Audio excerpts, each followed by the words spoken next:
नमस्कार सातारकर आणि माझ्या सर्व प्रेक्षक मित्रांनो, मी सातारची मार्क्सवाली ताई. अन्न हेच औषध. तुम्ही कधी विचार केलाय का की वय 60 किंवा 65च्या पुढे गेलं की आपल्या घरातील जेवणाचे टेबल जणू एखाद्या मेडिकल स्टोअरसारखे दिसू लागते. सकाळी उठल्या उठल्या बीपीची गोळी, नाश्त्यानंतर शुगरची गोळी, दुपारी सांधेदुखीची औषधं आणि रात्री झोपेची गोळी. पण मला सांगा, 65च्या वयानंतर शरीर आजाराचे घर बनवणे खरोखरच नॉर्मल आहे का? मुळीच नाही. आपण वाढत्या वयाला आजार मानण्याची चूक करतो.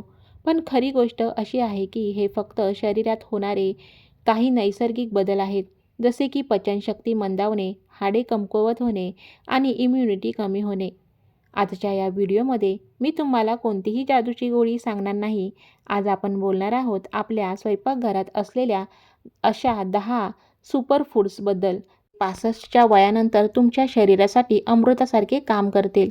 जर तुम्ही किंवा तुमच्या घरातील ज्येष्ठांनी या 10 गोष्टींचा आहारात समावेश केला तर औषधांचा तो डब्बा हळूहळू नक्कीच लहान होईल. चला तर मग वेळ न घालवता सुरुवात करूया. तर पहिलं, शुद्ध देशी A2 गाईचे तूप. वय झाले की तूप खाणे बंद करा, कोलेस्ट्रॉल वाढेल असे सांगून आपल्या मोठ्या माणसांना नेहमी घाबरवले जाते. पण सत्य याच्या अगदी उलट आहे. 65च्या वयानंतर सगळ्यात मोठी समस्या येते. कटकट आवाज करणारे सांधे, जड वाटणारे पाय आणि विसरण्याची सवय. तूप हे शत्रू नसून शरीरासाठी एक नैसर्गिक ल्युब्रिकेट म्हणजे स्निग्धता देणारे औषध आहे. जुन्या मशीनमध्ये जसे तेल घालणे गरजेचे असते, तसेच वाढत्या वयानुसार सांध्यांमधील ग्रीस किंवा द्रव कमी होतो, जो देशी गाईच्या तुपाने पुन्हा टिकून राहतो. मित्रांनो, सायन्स काय सांगते? आपले मेंदू 60% फॅटने बनलेला असतो. तुपातील गुड फॅट्स आणि ओमेगा 3 म्हातारपणात होणाऱ्या अल्झायमर किंवा विसरभोळेपणापासून मेंदूचे रक्षण करतात. हे कसे खायचे? दिवसातून 1 ते 2 चमचे शुद्ध देशी गाईचे तूप पोळीला लावून किंवा वरण भातावर कच्चे टाकून खा. तळण्यासाठी याचा अतिवापर करू नका. दुसरं, मेथी दाणे आणि जवस. दुसऱ्या क्रमांकावर येतात 2 जादुई बिया, मेथी दाणे आणि जवस. 65 नंतर शुगर आणि सांधेदुखी सावलीसारखी मागे लागते. मेथी दाण्यांमधील विशेष फायबर रक्तातील साखर एकदम वाढू देत नाही, तर जवस हे शाकाहारी लोकांसाठी ओमेगा 3चा सर्वोत्तम स्रोत आहे. वाढत्या वयानुसार आपल्या रक्ताच्या नसा कडक होतात. जवस त्यांना लवचिक बनवून हार्ट ब्लॉकेजचा धोका कमी करते. हे कसे खायचे? तर जवस कधीही अख्खे खाऊ नका, कारण मंद पचनशक्तीमुळे ते न पचता शरीराबाहेर पडतात. जवस हलके भाजून बारीक पूड करून एअरटाईट डब्यात ठेवा. रोज सकाळी अर्धा चमचा ही पूड पाण्यासोबत किंवा दह्यासोबत घ्या. मेथी दाणे. रात्री 1 ग्लास पाण्यात अर्धा चमचा मेथी दाणे भिजत ठेवा. सकाळी उठून ते पाणी प्या आणि दाणे चावून खावा. तिसरं, दालिया आणि ओट्स. 65+ वयाच्या लोकांची सर्वात मोठी तक्रार असते, खाल्लेले पचत नाही आणि पोट साफ होत नाही. वयानुसार आतड्या सुस्त होतात. त्यांना पचनासाठी चांगल्या फायबरची गरज असते. मैदा किंवा जड पराठे आतड्यांना चिकटतात.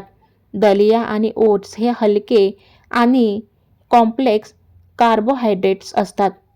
याचा फायदा हे हळूहळू पचतात, ज्यामुळे शरीराला सतत ऊर्जा मिळते आणि थकवा जाणवत नाही. यातील बीटा ग्लुकन नावाचे फायबर शरीरातील वाईट कोलेस्ट्रॉल सोकून बाहेर काढते. हे कसे बनवायचे? गोड दलियाऐवजी भरपूर भाज्या, मटार, फरसबी, गाजर घालून चमचमीत नमकीन दलिया किंवा ओट्स बनवा. हे पचायला अतिशय हलके आणि हृदयासाठी उत्तम असतात. नंबर 4, आवळा आणि पपिता. चौथ्या क्रमांकावर आहेत आपले नॅचरल डिटॉक्स किंग, आवळा आणि पपई. मोतियाबिंदू, डोळ्याची दृष्टी कमजोर होणे आणि रोगप्रतिकारक शक्ती कमी होणे यावर आवळा रामबाण उपाय आहे.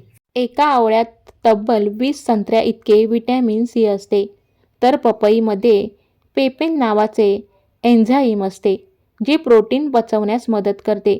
ज्येष्ठांना होणारा बद्धकोष्ठता आणि पोट जड होण्याचा त्रास पपईमुळे त्वरित दूर होतो. हे कसे घ्यायचे? तर रोज सकाळी उपाशीपोटी 2 चमचे आवळ्याचा रस कोमट पाण्यात मिसळून प्या आणि दुपारी जेवणानंतर 1 वाटी पपई नक्की खा. 5. मखाना आणि भोपळ्याच्या बिया.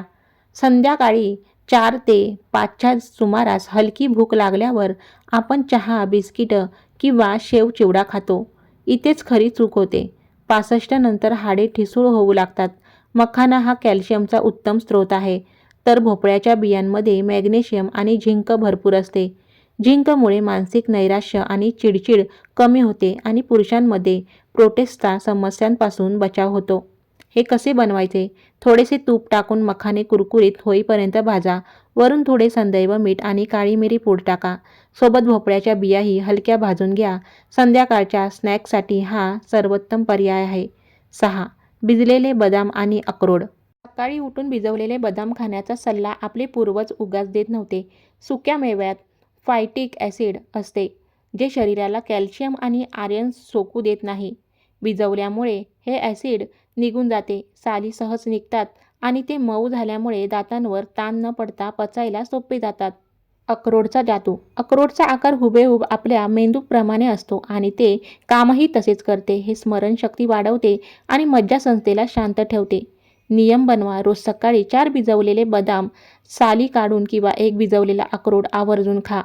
हिरवी मुगाची डाळ. वयानुसार स्नायू कमजोर होऊन हातपाय बारीक होऊ लागतात. स्नायू वाचवण्यासाठी शरीराला प्रोटीनची गरज असते. पण 65च्या वयात राजमा, चवळी किंवा हरभरा डाळ खाल्ल्यास गॅस आणि पोट फुगण्याचा त्रास होतो. इथे कामी येते हिरवी मुगाची डाळ. ही जगातील सर्वात सहज पचणारी डाळ आहे. यात भरपूर प्रोटीन आणि फायबर असते, जे आतड्यांना त्रास न देता शरीराला प्रचंड ताकद देते. कसे खायचे? आठवड्यातून 3 ते 4 वेळा मुगाच्या डाळीचे वरण किंवा खिचडी बनवा. तुम्ही मूग मोड आणून हलके वाफवून देखील खाऊ शकता. पाणी आणि ताक. तुम्हाला माहीत आहे का, वय वाढल्यानंतर मेंदूतील तहान लागली आहे हे सांगणारा भाग सुस्तावतो. त्यामुळे 65+ वयाचे लोक खूप कमी पाणी पितात. परिणामी युरिन इन्फेक्शन, चक्कर येणे आणि बद्धकोष्ठता वाढते. जर साधे पाणी पिणे कंटाळवाणे वाटत असेल तर ताक नक्की प्या. ताक हे पोटातील चांगल्या जीवाणूंचा खजिना आहे. कसे घ्यायचे? दुपारी जेवणानंतर 1 ग्लास ताकात थोडे भाजलेले जिरे आणि काळे मीठ घालून प्या. हे पोटाच्या आरोग्यासाठी संजीवनीसारखे काम करते. 9. गूळ आणि भाजलेले चणे. थोडेसे चालल्यावरही दम लागणे किंवा थकवा येणे याचे मुख्य कारण म्हणजे रक्ताची कमतरता कमी होणे. गूळ हा लोहाचा नैसर्गिक स्रोत आहे आणि चण्यात भरपूर प्रोटीन, फायबर असते. जेव्हा लोह आणि प्रोटीन एकत्र येतात तेव्हा शरीर ते वेगाने सोकून घेते. कसे खायचे? दिवसातून एकदा मुठभर भाजलेले चणे आणि लहान तुकडा गूळ एकत्र चावून खा. यामुळे गोड खाण्याची इच्छाही पूर्ण होईल आणि शरीराला कमालीची ताकद मिळेल. नंबर 10. हळदीचे दूध. दिवसाची उत्तम सांगता करण्यासाठी सर्वात शेवटचा सुपरफूड हळदीचे दूध. 65 नंतर रात्रीची झोप उडणे, वारंवार जाग येणे आणि अंगदुखी होणे सामान्य आहे.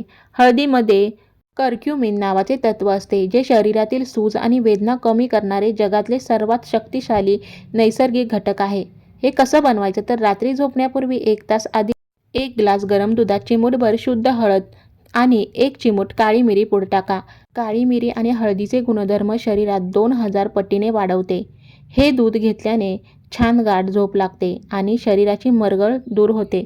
तर मित्रांनो, वय वाढणे ही एक नैसर्गिक प्रक्रिया आहे. ती आपण रोखू शकत नाही, पण ते वय आनंदाने, वेदनामुक्त आणि उत्साहाने कसे जगायचे हे पूर्णपणे आपल्या हातात आहे. जर तुम्ही या 65च्या पुढे असाल तर आजपासूनच या 10 गोष्टींचा आहारात समावेश करा. काही दिवसातच तुम्हाला शरीरात सकारात्मक बदल आणि नवा उत्साह जाणवू लागेल. हा व्हिडिओ तुमच्या आई-वडिलांसोबत, नातेवाईकांसोबत आणि मित्रपरिवारांसोबत व्हॉट्सअपवर नक्की शेअर करा. काय माहीत, तुमच्या एका शेअर कोणाला तरी गोळ्यांच्या दुष्परिणामांपासून वाचवू शकतो.